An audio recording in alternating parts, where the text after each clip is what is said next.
ధనుస్సు రాశి వాళ్ళకి మిశ్రమ ఫలితాలు గోచరిస్తున్నాయి. అందులో కాస్త వ్యతిరేకంగా కూడా కొన్ని ఉన్నాయి. అందులో ముఖ్యంగా వీళ్ళకి ఆరోగ్య విషయాల్లో జాగ్రత్త వహించుకుంటూ ఉండాలి. కుటుంబ పరంగా కూడా చిన్న మనస్పర్ధలు, అలాగే సంతానపరంగా కూడా చిన్న అవగాహన లోపాలు రావడం వల్ల గొడవలు, భార్యాభర్తల మధ్య కానీ మనశ్శాంతి సరిగ్గా లేకపోవడం, ఏదో ఒక ఎవరో ఒకళ్ళ కుటుంబంలో కానీ స్నేహితులతో కానీ ఏదో ఒక చిన్న గొడవలో, లేకపోతే వాళ్ళు వెనక మాటలు మాట్లాడడం, అవి కొంచెం బాధించడం, ఇలాంటివి జరుగుతూ ఉంటాయి. ఎప్పుడైతే మనసు ప్రశాంతంగా లేదో కాస్త పని మీద ఇంట్రెస్ట్ లేకపోవడం, బద్ధకం రావడం, పనులు వాయిదా వేయడం, ఇలాంటివన్నీ కూడా కనపడుతూ ఉంటాయి ధనుస్సు రాశి వాళ్ళకి.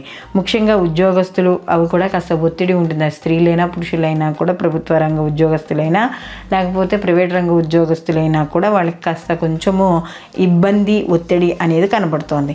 అలాగే విదేశీ అవకాశాలు కాస్త తక్కువగా కనబడతాయి.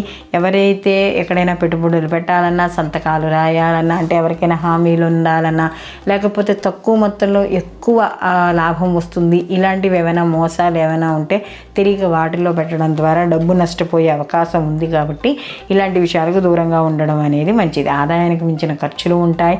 అది గొప్ప కోసం ఖర్చు చేయొచ్చు, లేకపోతే ఇంట్లో పెద్దవాళ్ళకి కానీ పిల్లలకు కానీ మీకే కానీ అనారోగ్య సమస్యల వల్ల పట్టవచ్చు. కాబట్టి కాస్త అనవసరమైన ఖర్చును తగ్గించుకోవడం అనేది మంచిది. అలాగే నిరుద్యోగులకు ఉద్యోగ అవకాశాలు లభిస్తాయి. ముఖ్యంగా ఏదైనా వాహనాల మీద వెళ్ళేటప్పుడు జాగ్రత్త వహించడం అనేది మంచిది. ఉన్నతాధికారులతో మాట్లాడేటప్పుడు జాగ్రత్త వహించాలి. సమయానికి నిద్ర, ఆహారము స్వీకరించడము, ఆరోగ్య విషయాలను జాగ్రత్తగా ఉంచుకోవడం, ఆధ్యాత్మిక మార్గంలో వెళ్ళడం ద్వారా కొంత అనుకూలత అనేది ఉంటుంది.